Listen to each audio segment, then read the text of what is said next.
All right. It is Hello Again Wednesday, number 50, the big 5-0. Man, all right. Before I get into Hello Again Wednesday, number 50, the big 5-0, I want to thank you for watching and I want to thank you for sharing the videos. I especially want to thank you for leaving comments and all that stuff. Keep sending more comments. As I ask a question or as I prick something in your brain to make some sort of thought process, keep commenting in both Facebook and on YouTube on that channel. And just I enjoy reading and commenting back, and so keep on doing it if you would, please. There's going to be big news that's happening. There is big news that's happening in my family and within the church life that I have here, as I am in my office, still recuperating. Not here, but I am recuperating from my back surgery. Thank you for your prayers. Thank you for your hugs. Oh, I said that last week. Keep it up. Thank you, thank you, thank you. But for me, it's big news. Kind of gets always, man, Brent's really excited, and he's talked to other individuals and talking to other organizations and stuff, because we have for us, and I'll say this, keep checking it out on Facebook. I'm going to post a lot of it. Keep checking it out on our website, culvercitychurchofgod.org, even on our Facebook site, Culver City Church of God Ministries. Check it out. There's happening. Thanksgiving dinner, boom, boom, boom, weeks away. It's coming up. And then besides the Thanksgiving dinner, and I'll have more information on this, it is a Christmas community event that's going to take place in our parking lot. There's more people that are joining in as a part of the community to reach out to just giving the kids, the parents, 2 hours of fun in our neighborhood, in our section of the woods here on the West Coast. And so I am excited because there's some kids I've been talking to earlier. They are looking forward to us, especially being part of the community, and some of the things that we've done, they have enjoyed. I'm talking fast, and we're going to do it again for Christmas. We're going to do it again just a couple weeks before, a couple Sundays before they go on their big Christmas break. Keep a watch out for what is happening. Hello Again Wednesday, number 50, the big 5-0. I said that's kind of cool to me. It's like a milestone. The probably next one will be 75. Will be on my goals, my milestones that are taking place. Ready? In fact, not be careful. Connie, I'm on restrictions. I saw my neurosurgeon. I am still on restrictions. I'm trying to maintain. And Connie's one of my watch ones, along with others.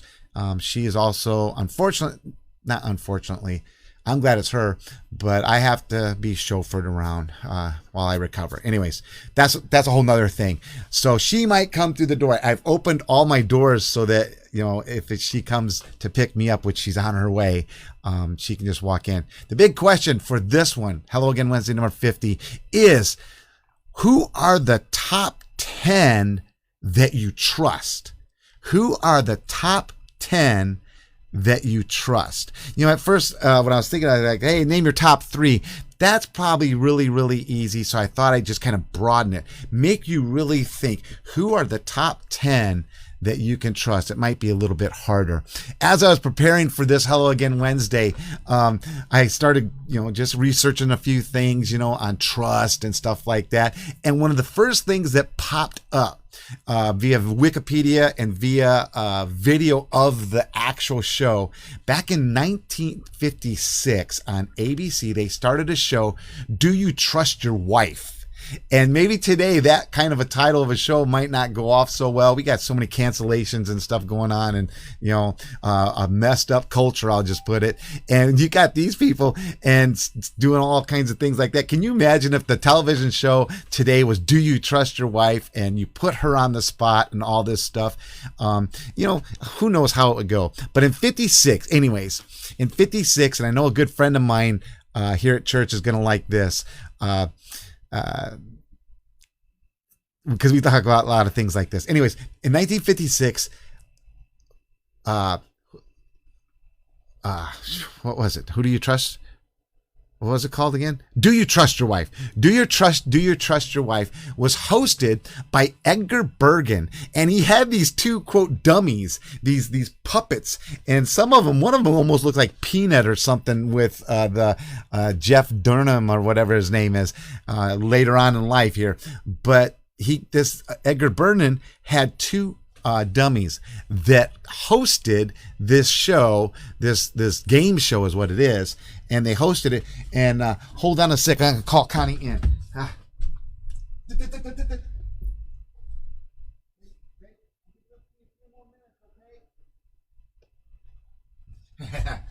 I told her, yes, I told her I would be a few more minutes. Hopefully she didn't see me running. Anyways, so Edgar Bergen had these two dummies. One's name was Mortimer and the other one was named Snurd. And then there was an announcer that was with him by the name of Ed Reimers. And then in 56, 57, Bob Lamond came on. Oh, I know, because there was a break. And so right away, you have Edgar Bergen, these two dummies. You had contestants, husband and wife, that would come in and they would ask questions and stuff like that. But in 1957, 1 year later, after the show started, guess who became the host? Some of you may know this. Ready? Johnny Carson. In 1956, Johnny Carson already had a show. It was called The Johnny Carson Show. And he actually got canceled on, I believe it was CBS.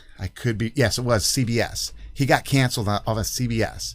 ABC picked him up right away and let Edgar Bergen go, and now Johnny Carson was the host of Do You Trust Your Wife?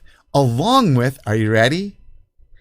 Well, at first he had this one guy. His name was Bill.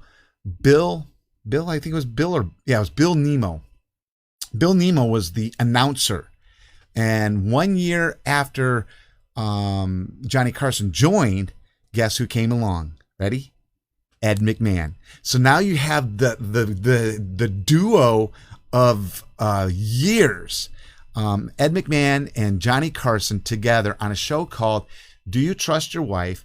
And they would just, you answer questions, all these things, and make money and stuff like that. And then if you were a champion of the day, you challenged other people and just kept making more money. I do believe one of the biggest winners in the 50s in the 50s, I think it was, or maybe in the 60s, this one couple won $120,000 and some change or whatever, But anyway, that's how the game show went. That's how Johnny Carson and Ed McMahon hooked up. And then, of course, in 1962, NBC convinced Johnny Carson to come over and replace Jack Parr on The Tonight Show. And thus history. You have Ed McMahon and Johnny Carson in 1962 hosting The Tonight Show. And the reason I talked about that show is because what they did is they pitted people against each other. Worse, at the beginning, they pitted husbands against their wives. Do I trust you to answer the question? Do I trust you to get the money, win the money or anything like that? And then they changed it in 1950. Oh, I can't remember what year it was. They actually changed the title. It might have been in late 58 from Do You Trust Your Wife to Who Do You Trust? That way you could have these two male and female contestants go against these other two male and female contestants, and they would still do that same trust issue. So now I'm at that question again. Who are the top 10 that you trust? You ever play that trust fall game? That's what I call it, where someone go, hey, I trust you, and then they fall back and they're expecting you to catch them. They trust that you will catch them. Let me ask this question. Have you ever had someone not catch you? Have you ever had someone have you fall to the ground? Have you ever had those that stood around in laughter as you fell to the ground? Just a question. Remember, I'm asking questions. Please leave a comment. I have been in a trust fall game. I have fallen to the ground. I'm one of those. I've been laughed at, and I have probably laughed at others also. Trust. Trust can be a very difficult thing. It can bring about the issues of or struggles in your life because of trust. Even worse, it could be brought on because of hurt. You've been hurt or your trust is broken, and you begin to think, can I ever trust again? We often hear then the phrases of, well, you got to earn your trust. You got to earn me trusting you. Or I will never, ever trust you again. Either one of those sound permanent. They sound like a forever statement. And it just seems very, sad. Because it's a huge, huge broken bond when there's a betrayal of trust. And when there's a betrayal of trust, it's hard to build up the relationship, have building blocks in the relationship that leads to a great relationship that has to have trust. There seem to be blockers because of what you did or what you said where I don't trust you. And those really stop things rather than move things forward and make things building up in a great thing. Trust is desired as a crucial building block. Did you hear what I said?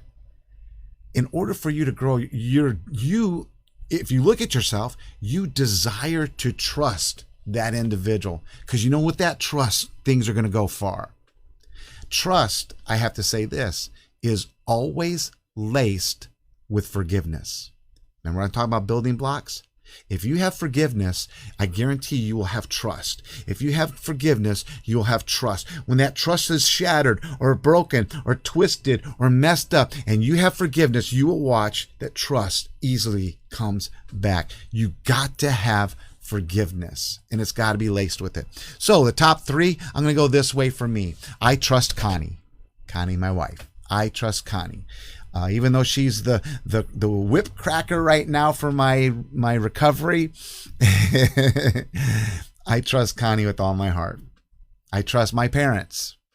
I trust her parents. Now, for the top 10, I will say this for the moment. I have others that I trust, but I'm not going to name names because I've not asked for permission or anything like that. But there are people that I trust. If it takes a while to look back to see the top 10 of who you trust. Okay. I will have to say this. The biggest trust, even though I name those, is I trust in God. I trust in Jesus as my Savior. I trust in the work of the Holy Spirit within my life, which brings about my joy and stuff. But I trust. And some of the easiest of scriptures, if I may, would be Proverbs 3. Trust in the Lord with all your heart and lean not on your own understanding. Meaning, don't rely on yourself. I joke around about the arrogance that I have and how good I am, but I joke about it, knowing this one thing, that I don't trust upon only myself. I trust upon God. Lean not on your own understanding. That's one that a lot of people know. It's one of those quick ones you can pop up. But in my thoughts, in my readings, I came across one that I really liked, and it's found in Nahum chapter 1, verse 7. And it says this: the Lord is good, a strong refuge when trouble comes. He is close to those who trust in him. That is a cool scripture. In simple terms, it tells me this: you know what? No matter what comes my way, no matter what struggles, no matter what truth breakdowns I have, no matter what heartaches come my way, no matter what difficulties come my way, no matter what joys come my way, my Lord is a strong refuge and he has my back. He is there for me. Why? Because I trust in him. He is close to those who trust in him. So I would say this: please trust in God. And let's talk about it. Let's talk about it. Okay? Good or bad, let's talk about it. All right? All right. In this video, I'm going to do this. This is offshoot of everything I've just said. It's a little boom. Ready? In this video, if you see anything that is related to Halloween, I got to double check. If you see anything that is related to Halloween, go ahead and make it a listing in the comments. Hey, this is what I see. This is what it is, because there is stuff. And so I just want to see if you guys are seeing other things in my especially this is my office, other things that are staged in here. This one is staged. It's not really out. I just saw it today and oh yeah, it was way over. It's staged. If you see something, leave it in the comments.